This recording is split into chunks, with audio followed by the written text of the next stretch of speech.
बिस्मिल्लाहिर्रहमानिर्रहीम। अस्सलामुअलैकुम। Welcome to my channel cooking with Anam Fatima. आज मैं आपके साथ बहुत ही क्रीमी और मज़ेदार सी रेसिपी जो है वो शेयर करने वाली हूँ। आज हम बनाएंगे एग मलाई रेसिपी।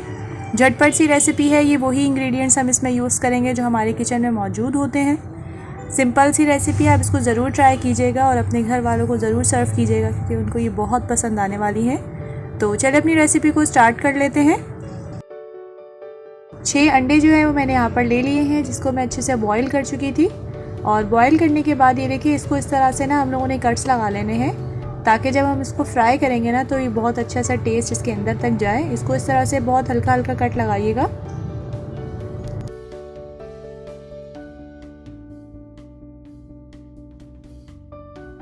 यहाँ मैं कढ़ाई यूज़ कर रही हूँ, उसमें ऐड कर देंगे हम हाफ़ कप के करीब ऑयल।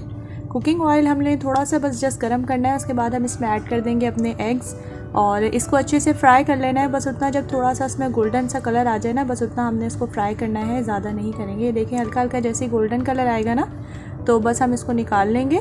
उसी ऑयल में मैं ऐड कर रही हूँ यहाँ पर 2 मीडियम साइज़ के मैंने प्याज ले लिए थे। उसको देखिए इस तरह से मैंने कट कर लिया है। बहुत फाइन चॉप इस टाइम पर हमने नहीं करना इसे। उसी ऑयल में हमने इसको इसीलिए ऐड किया है क्योंकि हमें जो एग उसमें फ्राई किए हैं ना तो उसका थोड़ा टेस्ट भी आ जाएगा, तो इसीलिए हम लोगों ने वही वाला ऑयल यूज़ किया है। इसको हम जस्ट सौते करेंगे 2 से 3 मिनट तक के लिए और फिर उसके बाद हम इसमें ऐड कर देंगे, ये मैंने लहसुन ले लिए हैं, तकरीबन 6 से 7 जवे लहसुन के हैं। इसको बीच में से मैंने कट किया हुआ है। और ये 1 इंच या 1.5 इंच जो है वो मैंने अदरक ले ली है और इसको इस तरह से मोटा मोटा कट कर लिया था। हरी वाली मिर्चें ली हैं, ये देखिए थोड़ी मोटी है, ये ज़्यादा तीखी नहीं होती, इसीलिए जस्ट मैंने इसको ऐड किया है 3 से 4।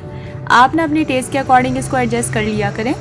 और इसके बाद ना अब हमने इसको अच्छे से भुनाई करनी है इसकी उस वक्त तक हम भुनाई करेंगे जब तक इसका जो कलर है ना वो चेंज नहीं हो जाता तमाम चीज़ों का। हमने इसको डार्क कलर नहीं देना, जस्ट ना हमें इसको गोल्डन ब्राउन सा इसको कुक करना है। इतना कुक करेंगे कि ये गोल्डन ब्राउन हो जाए। इसको अच्छे से हम कुक करेंगे मीडियम टू लो फ्लेम पर 1 से 2 मिनट तक के लिए। और फिर उसके बाद जो है हम लोग उसको निकाल लेंगे और निकालने के बाद ना इसका एक फ़ाइन सा पेस्ट बना लेंगे। थोड़ा सा इसमें पानी ऐड करके आप बेशक इसको अच्छे से पेस्ट बना के इसको रख देंगे हम लोग साइड पर। आपके पास काजू हो ना तो 3 से 4 आप काजू भी इसमें ऐड करके उसको भी भून के आप इसका पेस्ट बना सकते हैं साथ ही। यहाँ पे तकरीबन मैंने 1/4 कप के करीब जो है वो ऑयल ले लिया है और उसमें ऐड कर दिया है सबसे पहला मेन इंग्रेडिएंट हमारा 1 टीस्पून ज़ीरा। ज़ीरे के बाद ना मैं यहाँ पर तेज़पात ले रही हूँ, 1 से 2 है। देखिए छोटे छोटे साइज़ के थे इसीलिए मैंने 2 ऐड कर दिए तेज़पात। इससे ना बहुत ही ज़बरदस्त सा इसका टेस्ट आएगा हमारी ग्रेवी में। और साथ ही ये देखिए हमारा जो अनियन का पेस्ट है कितना ज़बरदस्त सा हमने फ़ाइन पेस्ट इसका बन चुका है, वो इसमें ऐड कर देंगे।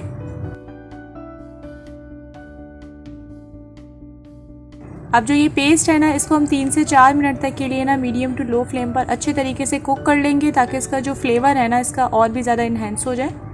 3 से 4 मिनट तकरीबन हम लोगों ने जब इसको कुक कर लेना है, ये देखिए इसका कलर थोड़ा सा इस तरह से आ जाएगा और ऑयल जो है ना वो थोड़ा सा देखिए इस तरह से सेपरेट हो रहा है। तो इस स्टेज पे ना मैं इसमें ऐड कर दूँगी हाफ़ कप के करीब पानी। उसी वाले मैंने कटोरे में पानी लिया था जिसमें हमारा अनियन का पेस्ट था और जो वो लगा हुआ था ना तो उसको भी मैंने साथ ही मिक्स करके इसमें ऐड कर दिया है। इसकी देखिए अब अच्छे से हमने भुनाई करनी है। इसके बाद हम इसमें ऐड कर देंगे सॉल्ट। आप अपने टेस्ट के अकॉर्डिंग इसमें एडजस्ट कर लीजिएगा। हाफ़ टीस्पून इसमें जाएगा ब्लैक पेपर पाउडर और यहाँ पे मैं ऐड कर रही हूँ चिकन पाउडर, तकरीबन 1 टीस्पून या हाफ़ टीस्पून के करीब ऐड कर रही हूँ। ये ऑप्शनल है, अगर आप चाहें तो आप इसको स्किप भी कर सकते हैं, बट इससे अच्छा टेस्ट आ जाता है। ज़ीरा पाउडर जाएगा हाफ़ टीस्पून और इसके अलावा मैं इसमें ऐड कर दूंगी, यहाँ पर दही लिया है मैंने तकरीबन 3 टेबलस्पून जो है ना ये भर के मैंने इसमें दही ऐड कर दिया है।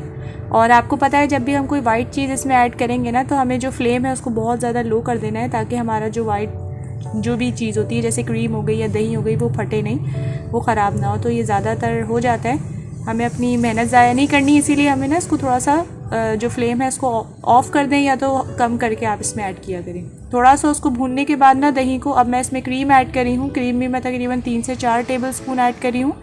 इससे बहुत रिच और अच्छा सा इसका फ्लेवर आएगा, क्रीमी सा। और इसको भी अब अच्छे से हमने 2 से 3 मिनट तक के लिए जस्ट मिक्स कर लेना है इसके अंदर। इसको ना अच्छे से मिक्स कर लीजिएगा ताकि जो है ना इसका फ्लेवर बहुत अच्छा सा आ जाए। और एक इम्पॉर्टेंट टिप, हमने जो है ना इसमें चिकन पाउडर भी ऐड किया है और सॉल्ट भी ऐड किया है, तो इसीलिए आपने सॉल्ट जो है ना उसमें थोड़ा हाथ हल्का ही रखना है क्योंकि ये ना हो कि हम चिकन पाउडर में भी थोड़ा सा आपको पता है नमक होता है, तो इससे ये ना हो कि आपका जो नमक है वो ज़्यादा हो जाए, इसीलिए आप अपने टेस्ट के अकॉर्डिंग उसको देख लीजिएगा। ये थोड़ा सा भूनने के बाद अब इसमें मिल्क ऐड करी हूँ, तकरीबन हाफ़ कप के करीब मैंने मिल्क ऐड किया है। आप चाहें तो इसमें पानी भी ऐड कर सकते हैं, लेकिन मिल्क से ना और भी ज़्यादा इसका टेक्सचर क्रीमी हो जाएगा, इसीलिए मैंने मिल्क ऐड किया है। अब इसमें ऐड कर देंगे हम अपने फ्राई किए हुए अंडे, और इसको थोड़ा सा हम इसको जस्ट मिक्स कर लेंगे 1 से 2 मिनट तक के लिए। जैसे इसमें बॉईल आएगा ना, इसको हम कवर करके रख देंगे।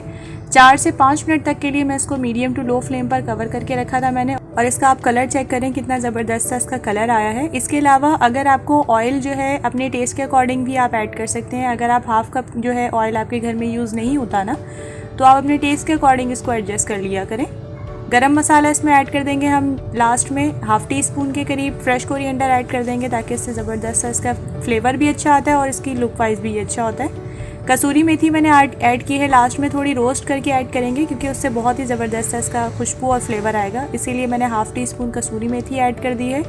अगर आपके पास नहीं है तो आप स्किप भी कर सकते हैं। बस इसको ना थोड़ा सा बस मिक्स कर लेंगे 1 से 2 मिनट तक के लिए। हमारी मज़ेदार से मुगलाई एग्स जो है वो बनके बिल्कुल तैयार है। अब इसको कर लेते हैं सर्व। आप इसको ज़रूर ट्राई कीजिएगा, आप इसको पराठों के साथ, नान के साथ, और इसके अलावा आप रुमाली रोटी के साथ भी आप इसको सर्व कर सकते हैं। ये बहुत ज़बरदस्त और डिलीशियस बन के तैयार होते हैं। झटपट सी रेसिपी है, सबको पसंद आती है, बच्चे बड़े सब खाते हैं इसको शौक़ से, और इसका फ्लेवर बहुत अच्छा होता है। ना इसमें ज़्यादा, आपको पता है हमने इसमें कोई चिलीज़ ऐड नहीं की हैं, तो जैसे रेड चिली जो होती है ना, उसका फ्लेवर भी नहीं है, तो बहुत स्मूथ और अच्छा सा इसका फ्लेवर है। आप इसको ज़रूर ट्राई कीजिएगा। और अगर अभी तक आपने मेरे चैनल को सब्सक्राइब नहीं किया हुआ ना, तो आप काइंडली मेरे चैनल को सब्सक्राइब कर लीजिएगा और बेल आइकन को प्रेस करना मत भूलिएगा, क्योंकि इससे इसी तरह से झटपट सी जो रेसिपीज़ है ना, उसका नोटिफिकेशन सबसे पहले आप तक पहुंचता रहेगा। और मुझे अब फीडबैक ज़रूर दे दिया करें, क्योंकि मुझे रहता है आप सबके फीडबैक का भी इंतज़ार। हम मिलेंगे इंशाल्लाह नेक्स्ट वीडियो में एक नई और ज़बरदस्ती रेसिपी के साथ। तब तक के लिए अपना बहुत बहुत ज़्यादा ख्याल रखिएगा और मुझे रखिएगा अपनी दुआओं में याद। टेक केयर, अल्लाह हाफ़िज़।